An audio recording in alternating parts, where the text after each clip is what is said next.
Hello and welcome to HBM's Crypto-Corner for Wednesday, February 28th, 2024. Almost to the end of February. We have a few things to talk about, so let's get started. First known photos of lost bird captured by scientists. First ever photograph of the yellow-crested helmet shrike, or Prionops alberti, was taken during a recent expedition. For the first time, scientists have captured photos of a bird long thought lost.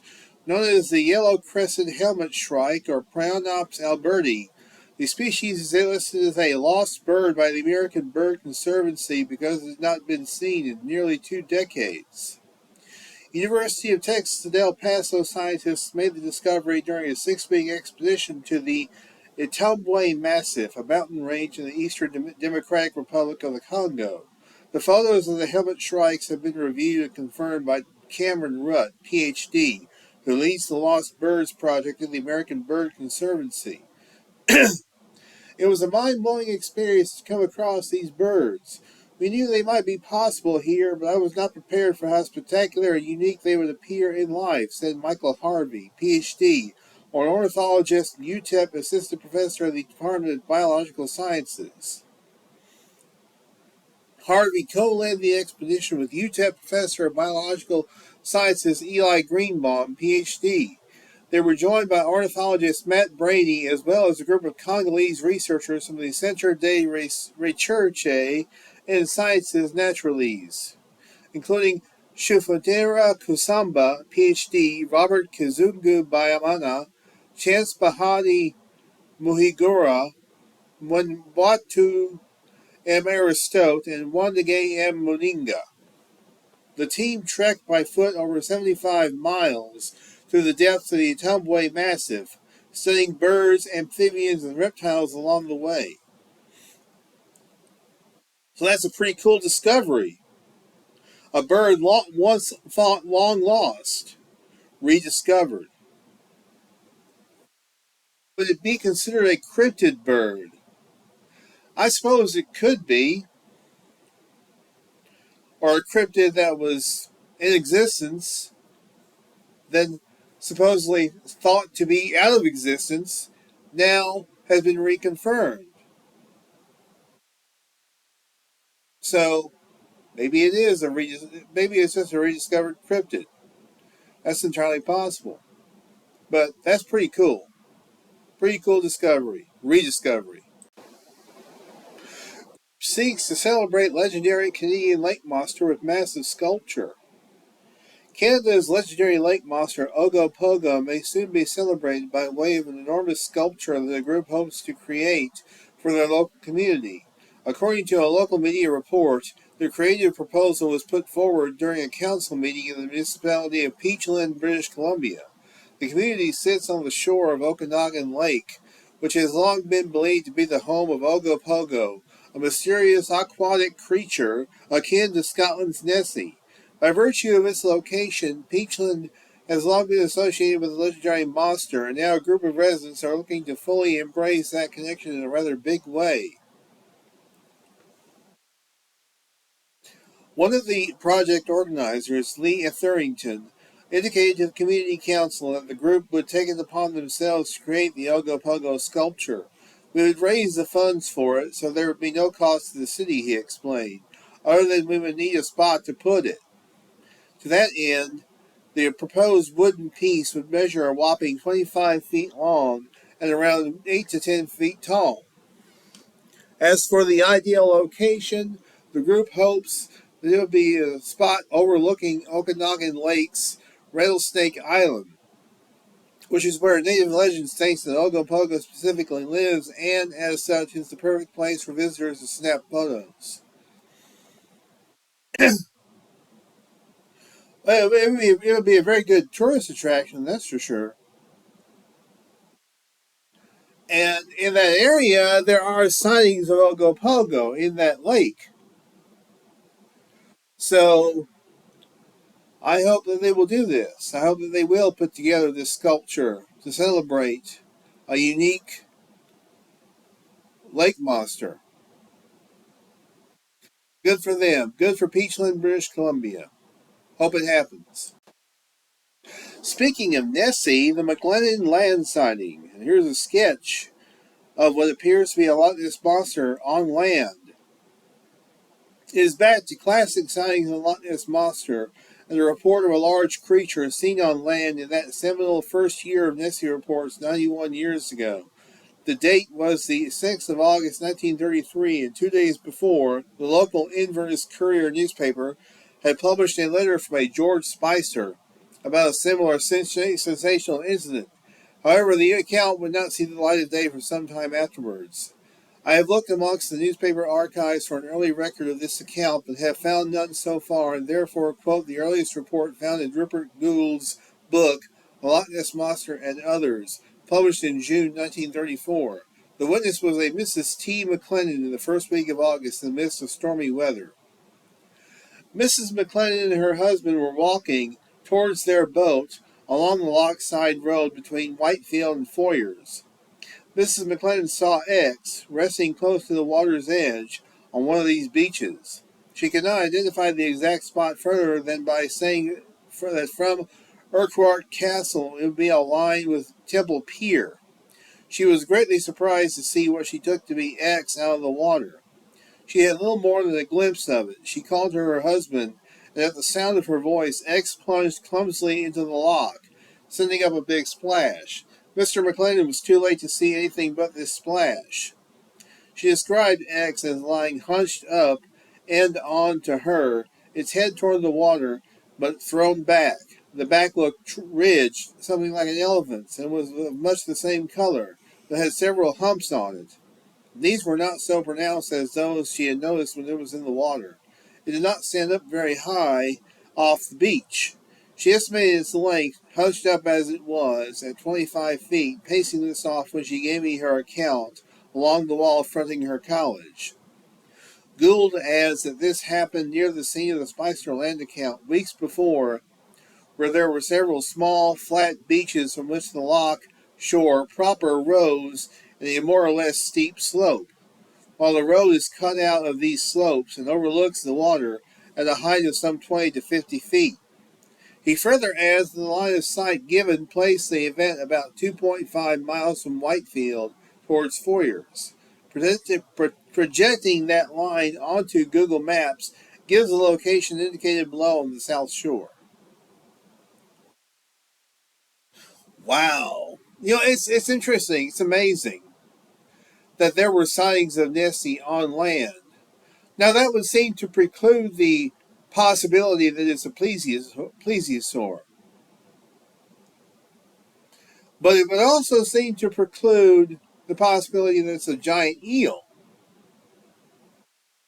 Now, wouldn't it? Because this appears to have some sort of flippers. I mean, look at these. In this sketch, it appears to have some sort of flippers. And it would also seem to preclude the possibility that it's a zeuglodon, a giant species of long-necked whale. I don't think whales would go on land, I don't believe. Very interesting. It's interesting if we presume that these accounts are credible, and I don't believe these people would have any reason to lie. So what do you guys think? Do you guys believe that Nessie goes up on land occasionally? Although I'm not sure there have been too many accounts of them on land since the 30s. So, who knows? Now here's something that it just makes you facepalm. Sasquatch cuts gondola cable?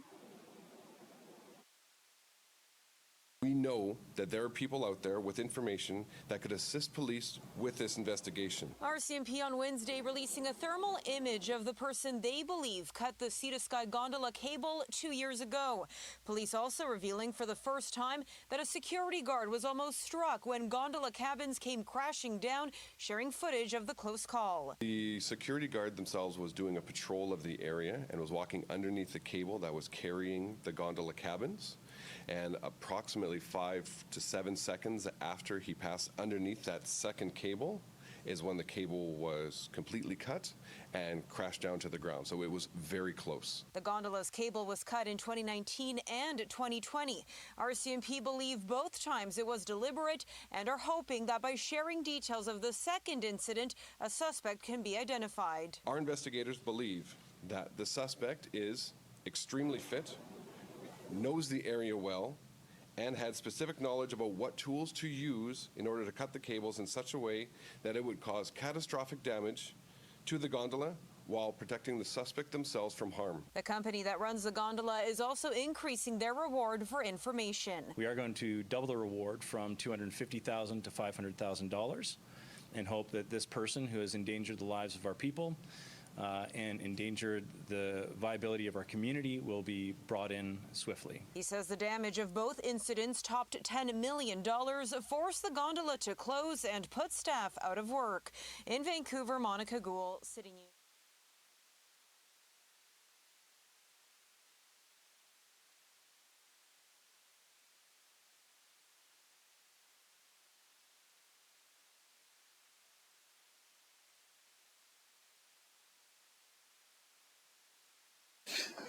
By the way, this crazy idea comes from Todd Standing.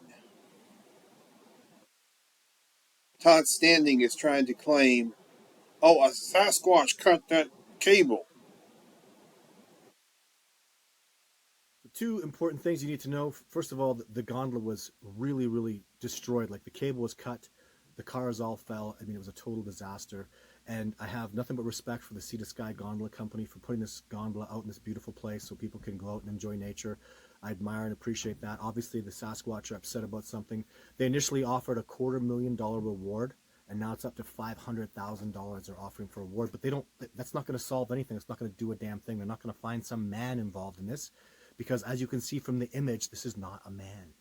What I would love is, I don't have a copy of this incredible piece of thermal footage.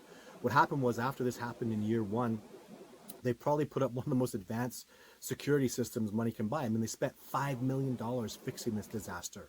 And even after going through all that trouble of fixing it, putting up all these security cameras, it happened again. And there's so much information I've been learning through this investigation. So I've been researching and studying this for months now, almost 6 months. I've been looking into this. I need to get out there. Okay. What is Todd Standing? What is Todd standing on? And can I get some of it? I mean, seriously, a Sasquatch did it. Somebody in extremely fit physical condition and possessed an intimate knowledge of the area surrounding the gondola.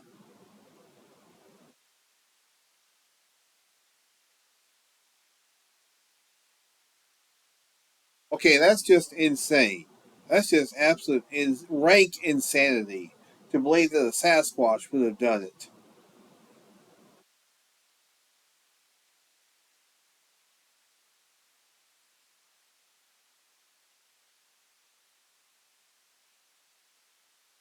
Now, how would a Sasquatch have any kind of cutting tools to be able to do it?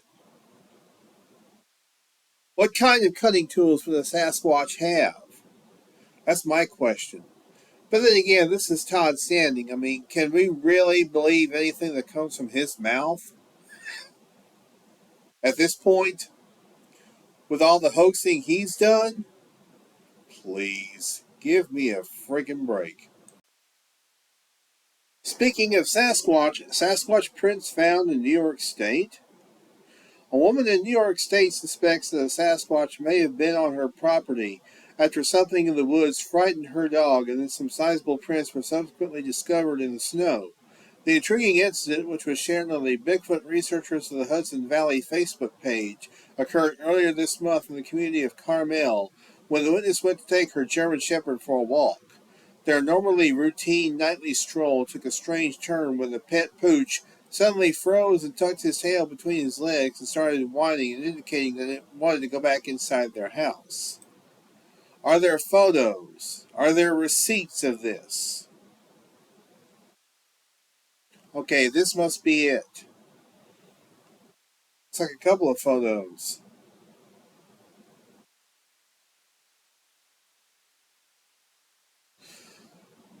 Well, all I can say is that tracks can be hoaxed. Tracks in snow can be pretty easily hoaxed. Tracks in mud can be hoaxed. Tracks, period, can be hoaxed. Am I saying that's the case here? Not necessarily, but my only thing is there appear to only be two photographs. Where is a photograph of the trackway? Where is a photograph or a series of photographs following this trail? Where's a video following a trail? Why are there only two photographs? That's my question. Were there only two footprints? We have to ask these questions. It's vital to ask these questions. And these are legitimate questions. This kind of stuff just makes you shake your head.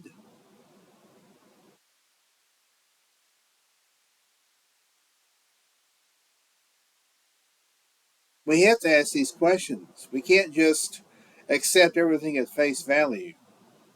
Someone quotes here, it would have been good to show the trackway, not just the two prints, as far as identification is concerned. Thank you. Thank you. Exactly. That was my thoughts exactly. Thank you.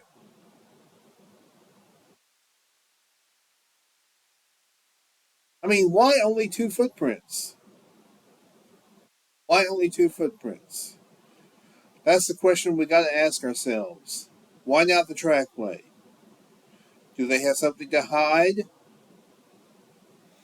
Could these just be misidentified animal footprints? That's a good possibility. And it's one that we got to look into. Finally, and this is going to turn into a bit of an editorial about this.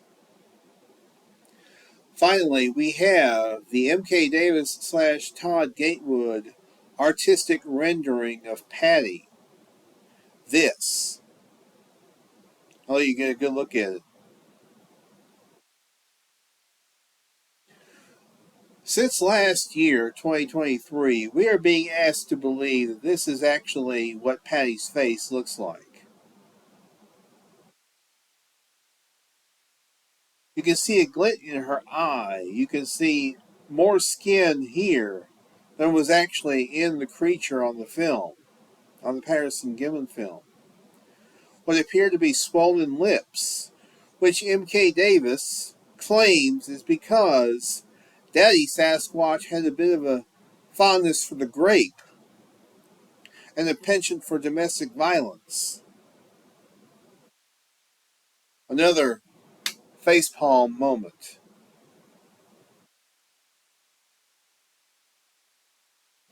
And Gatewood, of course, is all in on the massacre theory. And if you question him about it, or you question him about how he came to this rendering, he blocks you on Facebook.